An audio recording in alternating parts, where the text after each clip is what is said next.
All right, gather round, gather round, gather round, children. Today, I'm going to tell you a story. That's why I dressed up. Just for all of you fine people out there that are going to hear this. I'm dressed up because there's a funeral today, so don't always get to pick my wardrobe for these things, and I'm in a suit. Or not a suit, but at least a shirt and tie for you guys. All right. So today, what I wanted to talk about was something that's been going on a lot in Christian thought. I think I've talked about it before on this channel, but I just think like I want to do a fuller one, and also kind of this is in response to a video I saw yesterday. So I thought it would be interesting to talk about it. Maybe this is a longer format than my older videos when I think I brought this up before. So it gives me a little bit more time, and I can share pictures and all that good stuff. So I just want to show you this is what I'm going to be talking about. I'm going to be talking about deconstruction. And if you just look at this page, right, you can see all the different things about deconstruction, and nearly all of these are from the last 2 or 3 years, and they all are about people who were raised Christian but left. Deconstruction is basically a term that is used to question the faith that you grew up with, or the faith that you even believe in. Doesn't necessarily have to be the one you grew up with, but kind of self-examining your ideas. And so I'm going to talk about my deconstruction today. That's my exciting thing. I'm going to talk about my deconstruction because usually when you hear this story, it's people who are leaving what I would say is a more conservative version of Christianity, like mega churches, Southern cultural Christianity, fundamentalist churches, things like that. But I thought it would be interesting to talk about my journey, which has largely been in the other direction, right? Someone who went to liberal Christian churches and believed in liberal Christian things and has moderated, I would say, returned back more to the orthodox understanding of what Christianity is, right? Not that, obviously both directions you can veer from that. And so I just thought it would be interesting to offer another narrative, one that's not usually heard because it's not as popular. Not only for clicks and things like that, but also it just doesn't really happen as often because the movement, people usually just leave the church, like, and go to other ones, rather than talking about how I deconstructed my faith and things like that. But I think it's interesting to see how this parallels with other stories. So the thing I want to start us off with, though, is this quotation from 2 Timothy 4:1-5. So this is what Paul writes to Timothy. He says, "In the presence of God and of Christ Jesus, who will judge the living and the dead, and in view of his appearing in his kingdom, I give you this charge: preach the word, be prepared in season and out of season, correct, rebuke, and encourage, with great patience and careful instruction. For the time will come when people will not put up with sound doctrine. Instead, to suit their own desires, they will gather around them a great number of teachers to say what their itching ears want to hear. They will turn their ears away from the truth and turn aside to myths. But you, keep your head in all situations, endure hardship, do the work of an evangelist, discharge all the duties of your ministry." Now, one of the things I want to say is, when you look at this passage, I don't even think I switched it. Let me switch it over for you guys. When you look at this passage, you'll notice that it talks about people who will go after teaching of themselves. And often what people attack deconstructionists for, or whatever, is doing that. I actually don't. That's not why I chose this verse. I chose this verse because this verse very much applied to me before I took a really good hard look at that idea of your itching ears wanting you to hear things, right? Before I took a good hard look at actually what I believed, and then changed what I had to do, because I very much believed what I would consider a great number of teachers saying what my ears wanted to hear, right? And so I turned away from the truth and turned aside to myths because those were more helpful. And it was only after the work of the Holy Spirit, obviously, in my life, but other things going on, me kind of wrestling and thinking through these things, where that changed. And so just just wanted to say that. So this is kind of going to be our focus text as we move on. So the reason I'm doing this is because I saw this video yesterday by Gavin Ortland. He runs this YouTube channel called Truth Unites. Great YouTube channel. I'm going to Fuller, and part of the reason I'm going to Fuller is because Gavin went to Fuller, and I think if they taught him well, then they're going to teach me well. So in this, he talks about a guy. There's this YouTube channel which I never watched, but is very popular, called Rhett and Link, especially with Christian kids growing up and stuff like that. And both of them deconstructed and left the faith, right? And every year they put out another video talking about, their updates on if they've changed their minds or what's gone on or whatever. And Gavin here is responding to something that Rhett, one of the guys, had said. It's a great video. It's 22 minutes. It's really good, worth watching. I'm going to link it in the description. But this made me think, maybe I should tell my story, because it's often a story that, maybe we don't hear or don't think about that often, that I think has a lot of nuance. Not because I'm an interesting person or whatever, but just because of a directional thing. So, first things first, if you wanted to see the church where I was baptized, this is it. Isn't that awesome? This is the Church of the Red Rocks in Arizona. Now, my family's not from Arizona. Basically, my parents went there on a vacation. They saw this church, and from what I understand anyway, I guess my dad watches these so he can correct me. But from what I understand, they saw this place, went, wow, that'd be a nice place to get married in. And they got married in it because check out this background. So this is the church inside. This isn't, obviously you can't see it great, but if you look out the back, you can see the windows here have like this awesome view of the just the natural scenery in Sedona, Arizona. Isn't that, it's just beautiful, and obviously like this is insane. Right? Very cool. So that's where I was baptized, because they brought me back there to be baptized, and so I was baptized in that church, but obviously I didn't grow up in Arizona. So we always went to churches growing up, always mainline churches.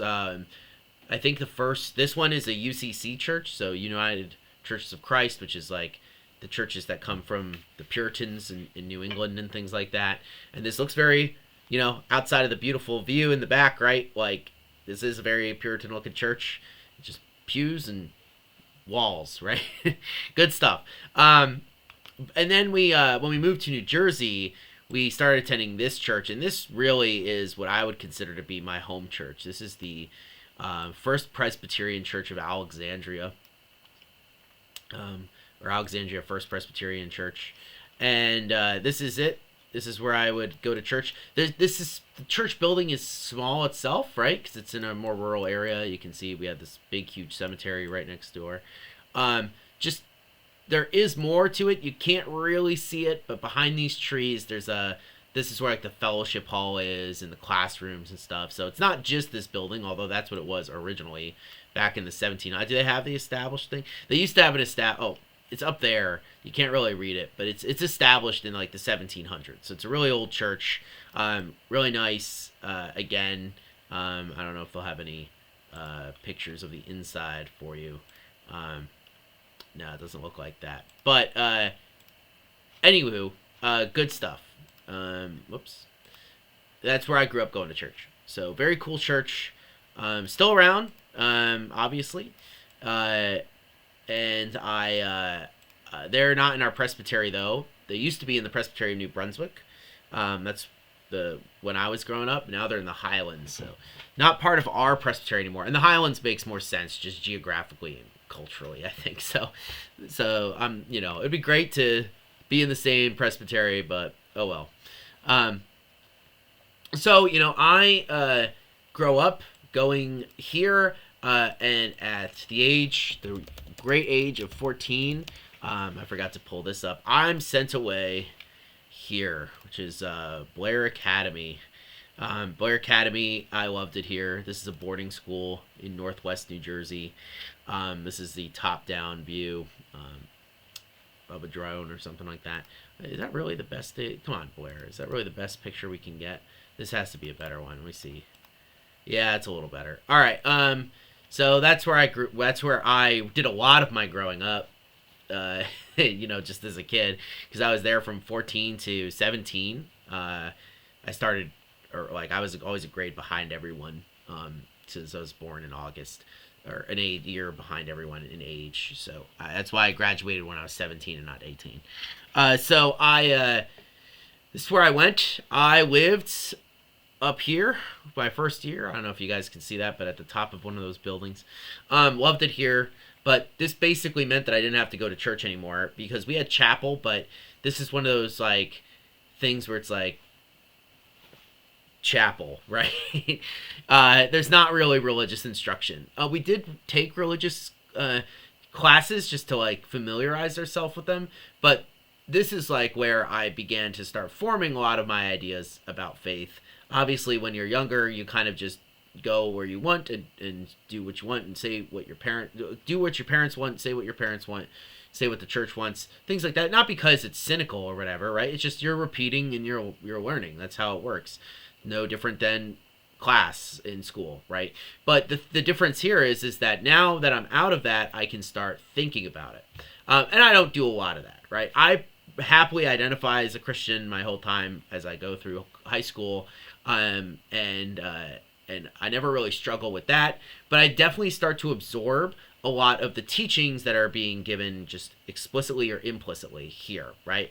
And when you go to like university type environments, there is a big emphasis on universalism, especially when it comes to religion, because most schools are secular and they want to keep the peace between whatever different religious people might be on campus, and they want to inculcate them into values of tolerance and equality and all other types of things, right? Which isn't necessarily bad, except when it comes to trying to find out the truth sometimes. So, I mean, I've talked about this in sermons before, but like, you know, in the chapel, they did have a chapel. It's on the top of this building on the right over here. There was a little sign that talks about all the golden rule and all these different religions, right? And how all the religions basically kind of taught the same thing. That's what was being communicated to me. And of course, I knew that there were differences. We all did. We had to take religion courses here. But it would be the basic, you know what? Oh, well, they all kind of say the same thing, right? They all say the same thing. So it doesn't, you know, what the particulars aren't as important as the overall main point. Kind of a very enlightenment type thing. And so that's what I believed. And I think a lot of Americans, a lot of people believe that. Just a very common and inoffensive thing, right? You do your thing, I do my thing, but we're on the same journey, man. You know, that sort of thing. So now when I'm 17, my mom dies, right? So I then am actually kind of thrown into a meaning crisis. Not for myself necessarily, but death is a way of kind of pushing all the things that you think is important and making you realize that they aren't that important.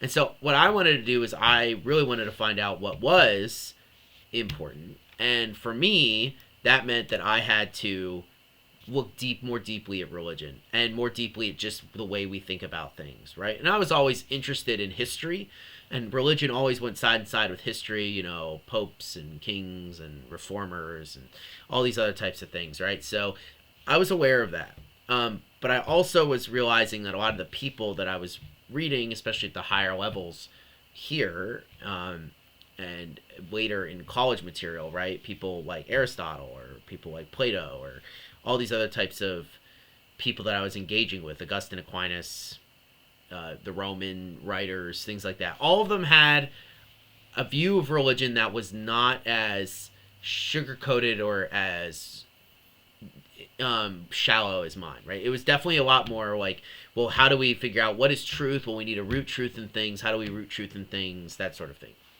So I explored a lot of different faiths and things like that. Never stopped being a Christian. But then I went to college, and this is great. This is a picture of me. This is when I was 18. This is in like the spring of 2012. I got hair. You know, I couldn't do that today. You know, and I look really angry in this or whatever. This is one of those things. My Christian fellowship, which I was a part of, always had these ladies' nights or whatever, where all the guys in the fellowship would dress up in suits and serve the girls and things like that. And I hated dressing up in suits. I still don't like it that much because, again, I had to go to boarding school. where I had to like wear suits pretty often and wear a uniform often. So if you wondered why I don't like to dress up, partially it's because of that. Notwithstanding, obviously I do it for special occasions and things like that. It doesn't bother me as much as it did. But basically, I got out of boarding school and I was like, yes, I never have to wear a suit again. And of course, here I am. But anyway, this is at a women's thing. I wasn't this angry all the time. I'm not angry that. I think this is just one of those photos that people take of you in the wrong moment. A Joan photo, one you could call it. And anyway, so at this time, I was going to school for film, and that's still the case at this point. But on the side, I was taking religion courses because I thought they were interesting. In classics, obviously, if you know anything about me, I like the Greeks and the Romans, so I was taking classics courses as well. And when I was doing that, I was running into material that I had never thought about before. Because you're never taught this in churches, not because people are hiding it from you, it's just because, one, some of it is a little too inside baseball, and people wouldn't care about, but also because a lot of pastors and other religious people disagree with the conclusions that were here. So I run into, at my school, this, liberal Christianity. And I have to keep this definition up, because if I don't, then people are going to think I'm talking about politics, which I'm not. So this is the opening paragraph on Wikipedia. Again, not always the best, greatest source of all time, but I think they do a pretty good job at summing it up right here. This was basically what I was taught in school, and what I realized in hindsight was being taught, not explicitly, but kind of under the surface in some of what I was hearing from, definitely from my high school, and less so from the churches I grew up in, but I'm sure is there. So anyway, liberal Christianity, also known as liberal theology and historically as Christian modernism, is a movement that interprets Christian teaching by taking into consideration modern knowledge, science, and ethics. It emphasizes the importance of reason and experience over doctrinal authority. Liberal Christians view their theology as an alternative to both atheistic rationalism and theologies based on traditional interpretations of external authority, such as the Bible or sacred tradition. So this is very much the bread and butter of our denomination these days, and definitely what I was being taught. In fact, and this is, I'm going to go grab it in a second. It's up there somewhere. Where is it? I want to find it. I guess I should find it before I walk up there. I should have found it before I started the thing. But anyway, I was involved in, not involved, but this was something that played a big role in what I was taught, was the Jesus Seminar. The Jesus Seminar was a bunch of biblical critics, liberal Christian scholars who, were basically said that, the New Testament is not an accurate recording of Jesus's teachings and what he is, right? Some of them are, but not all of it is. And this was what I was taught in school. This was actually the primary way that I learned about Jesus in my freshman and sophomore years. I was part of a Christian fellowship, which was kind of an evangelical Presbyterian fellowship, but I didn't really identify too much with that culture, and so it was sometimes odd. I only became more comfortable with that sort of thing later in my college career. So I liked them. I was friends with them, things like that, but I didn't necessarily always agree or like the way that they framed things, and I really liked the way that my professors frame things. And not all the thing they taught me was bad, but I definitely just absorbed it and just went, oh, okay, these guys are PhDs. They know what they're talking about. That way, that they must be right? That sort of thing. And so the Jesus Seminar is really interesting. And John Dominic Crossan was a big guy. Marcus Borg, whose book I have somewhere up here. I brought it out before. It's called Meeting Jesus Again for the First Time. I know I've used it in other things, but I have other. Oh yeah, there it is. Yeah. So this is Meeting Jesus Again for the First Time, by Marcus Borg. So Marcus Borg is a really big guy. It's a short book, only about 130 pages, but it's interesting. I don't agree with it anymore, but this is kind of important. And in this, he frames Jesus not as a divine being, but as a very good man. Maybe divine in some philosophical sense, right? But definitely not God. And he uses this as basically a way of saying, well, we've completely refound who Jesus is through historical research and study. Now, the reason that this is kind of important is because last week we talked about all sorts of biblical criticism and stuff like that, right? And so they have criteria for authenticity, and you can go on the Wikipedia page and you can see this. And you're going to notice that some of these are good, right? Like they talk about multiple attestation and embarrassment. Those are actually pretty good categories for history. Basically, how many people talk about it, and is it embarrassing? Because if it's embarrassing, you wouldn't record it. So if it seems embarrassing, it's probably true, right? But then they have theological agenda, community issues, framing materials, self-reference. They basically just say it's inauthentic if Jesus refers to himself. So something like, I am the way and the truth and the life. Jesus would never have said that, sort of thing. So this is all, but this was taught to me not as one way of reading it, right? This was taught to me as, this is what all scholars believe. And here's the interesting thing. So this made me laugh when I first learned this, but basically they took the whole gospel, and what they did is they voted on all of the statements that Jesus makes, and everyone got different colored beads. So red beads went, yes, it is, and that was 3 points. Pink was probably something that Jesus said. Gray was, he didn't say it, but probably was true, like he believed this. Like Jesus may have said this in a different way, but these words aren't exactly right. And black is that Jesus never said this. And what you would do is they went through the whole New Testament and they would vote it on everything Jesus said. And what's really funny is, so the stuff with the most points was declared authentic.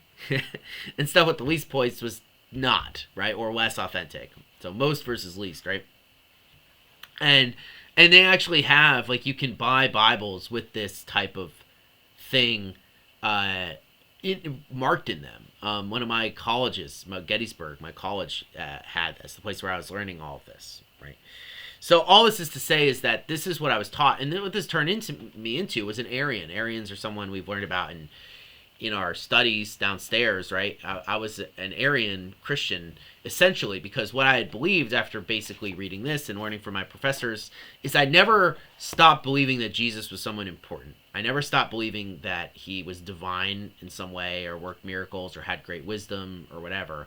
But I definitely believed that it was not the traditional Orthodox way of talking about Jesus, right? That he was the Son of God, that he was God himself.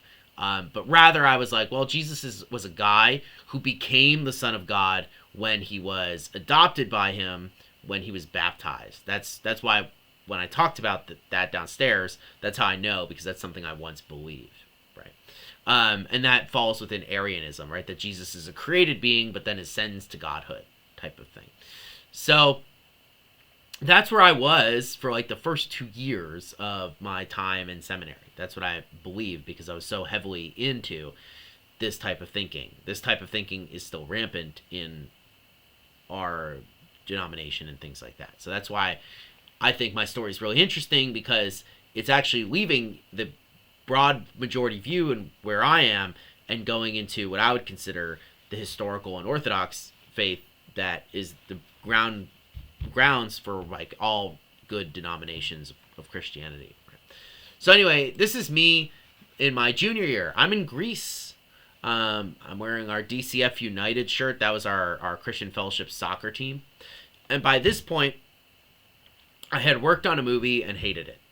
So I no longer want to do film. And so at this point, I'm studying classics and religion kind of exclusively. I still do film on the side to get a minor, and I did enjoy it. It's not that I hated it, but like, I'm in Greece. This is at a monastery in northern Greece, a really cool one. I think I've shown pictures of it. It's built on these pillars of rock and stuff. It's really, really cool looking.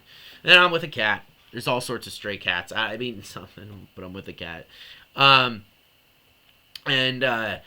so at this point in this life, in this part of my life, this is where a lot of people begin to challenge what I believe.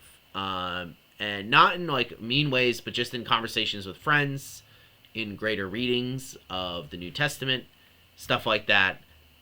People I'm reading, Tim Keller, other things, begin to really, really challenge, who I'd read earlier, by the way. The reason that I never probably stopped believing that Jesus was divine was because of the evidence that Tim Keller gave in Reason for God, which is around here somewhere, right? That's why I read that when I was 17, and that's probably why I remained a Christian for, in some sense of the word during this time, right? But anyway, I'm starting to be challenged more, right?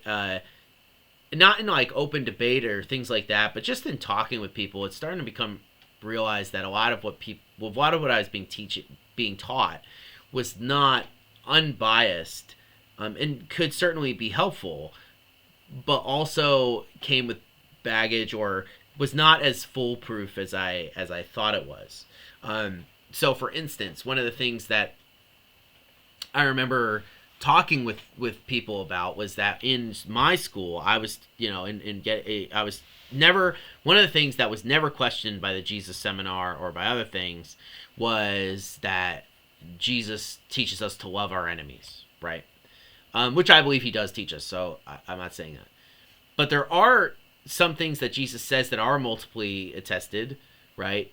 Like that. It's in all the Gospels. But also like judgment and the fact that he's God is also multiply attested in all the Gospels. But for some reason, the Jesus seminar weights the love passages way more than the Jesus is God or the judgment passages, saying that those are inauthentic, right? And I remember people in my Christian fellowship, some of the older students who had taken the same classes that I did, bring this up and saying, listen, it's some of what is taught is helpful, but there's also like serious problems because it's not consistent, right? It's not saying like what it's doing is it's a Rorschach. They didn't say this, but this is what I call it. It's a Rorschach test. If you don't know what a Rorschach test is, it's these. You're going to see it and you're going to go, oh yeah, I know what those are. These are Rorschach tests, right? So a psychologist or psychiatrist holds it up and say, what does this look like? And you describe what it is, right? And a lot of people, it can be different things. So I found out that the historical study of Jesus in a completely secular sense was simply a Rorschach test.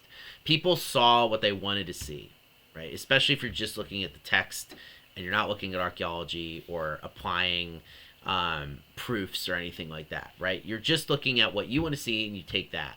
People still do this today when they favor certain parts of the Bible, right? Well, Jesus is about love and peace and all that other type of stuff, and not about judgment or hating or whatever else, right? Or that was added later, even though we have no evidence of that, right? In every case when it comes to Jesus.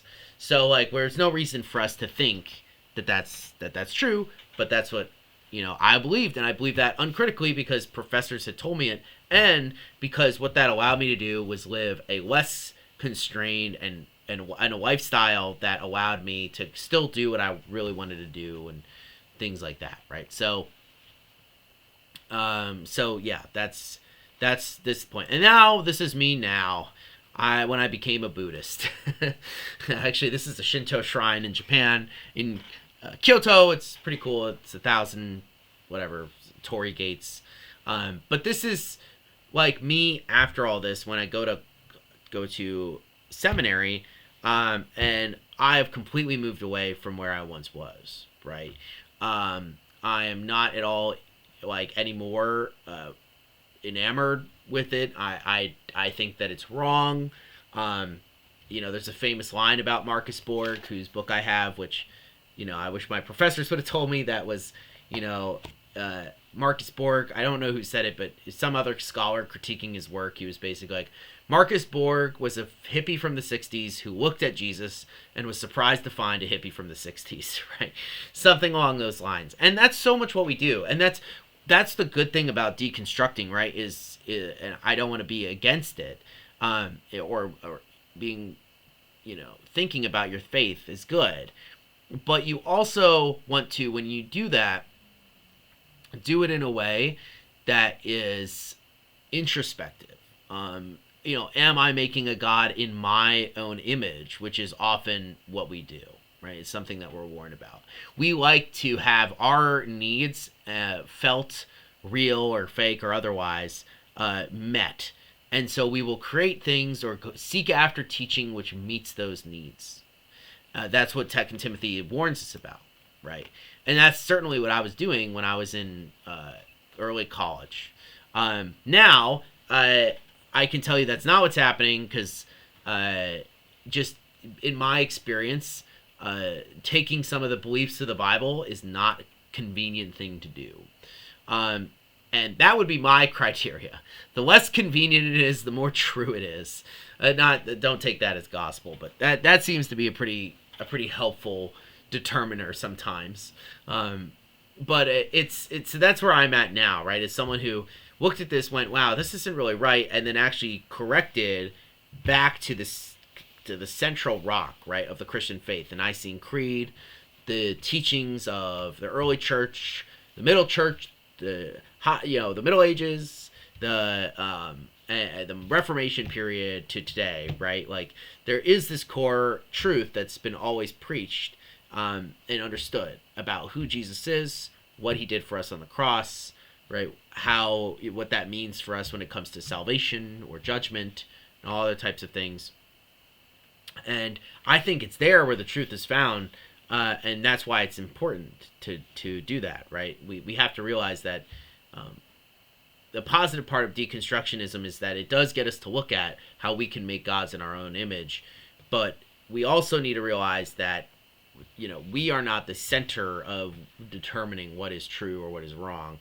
We need to determine that by some external source much better than us. And we have to be consistent, You have to be consistent in the way that you apply these things. You can't just pick one that you like and not the other. Anyway, I hope this has been interesting for you guys. I just thought that this would be a good way of kind of doing something today that was related to last week, but not like scholar heavy or whatever. And also responds to things that are happening in the culture. So I hope you guys have a good rest of your Thursday. I will see you on Sunday for worship. Have a wonderful rest of your Thursday. I said that already. Anyway, peace out.